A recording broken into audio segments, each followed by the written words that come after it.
ఎడారిలో సెలయేర్లు. ఏప్రిల్ 18వ తేదీ కొరకు వ్రాయబడిన ఈ భాగాన్ని మీకు చదివి వినిపిస్తున్నది సహోదరుడు పాల్ సుందరం.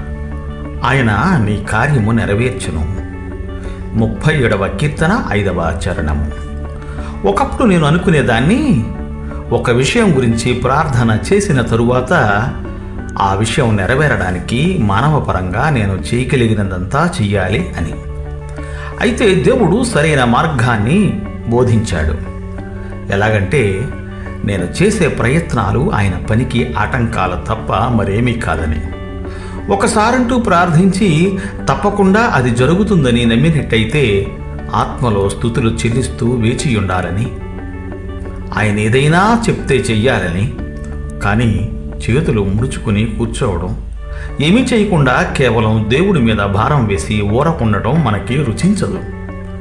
పోరాటంలోకి మనం స్వయంగా దూకాలన్న శోధనను తట్టుకోవడం కష్టం. నీళ్లలో మునిగిపోతున్నవాడు తనను రక్షించడానికి వచ్చిన వాడిని తానే రక్షించాలని ప్రయత్నిస్తుంటే వాడి ప్రాణం కాపాడడం ఎంత కష్టమో మనకు తెలుసు. అలానే మన పోరాటాలు, మనమే పోరాడుతూ ఉంటే మన పక్షంగా యుద్ధం చేయడం దేవునికి కష్టమైపోతుంది. చెయ్యడానికి కాదు, చెయ్యలేడు. మనం జోక్యం కలిగించుకోవడం ఆయన్ని అడ్డగించినట్టే. ఇహలోకపు శక్తులు చురుకుగా పనిచేస్తుంటే ఆత్మశక్తులు మెదలకుండా ఊరుకుంటాయి. ప్రార్థనకి జవాబివ్వడానికి దేవుడు కొంత సమయం తీసుకోవచ్చు. ఈ సందర్భాలలో దేవుడికి మనం అసలు అవకాశమే ఇవ్వం. ఒక గులాబీ పువ్వుకి రంగు వేయడానికి, ఒక దేవదారు చెట్టును పెంచడానికి, గోధుమ పొలాల్లోంచి రొట్టెలు తయారు చేయడానికి కొంత సమయం కావాలి. ముందు భూమిని మెత్తన చేసేయాలి, పదును చెయ్యాలి, ఎరువు వెయ్యాలి, నీటితో తడపాలి, మొలకెత్తడానికి వేడిమి కూడా కావాలి. ఇవన్నీ చేశాక దేవుడు మొలకల్ని మొలిపిస్తాడు.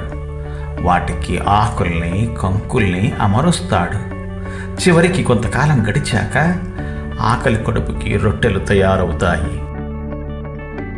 దీనంతటికీ కొంతకాలం పడుతుంది. అందుకే మనం విత్తనాలు చల్లుతాము, దున్నుతాము, తరువాత కొంతకాలం నమ్మకంతో ఎదురు చూస్తాము. దేవుని పనంతా పూర్తయ్యేదాకా కనిపెడతాము. దేవుడికి తన పని చేయడానికి సమయాన్నిస్తాము. మన ప్రార్థన జీవితాల్లో కూడా ఇదే పాఠాన్ని మనం నేర్చుకోవాలి. ప్రార్థనలకి జవాబు ఇవ్వడానికి కొంత సమయం ఇవ్వండి. దేవుడు మిమ్ము దీవించుగాక. ఆమెన్. ఆమెన్.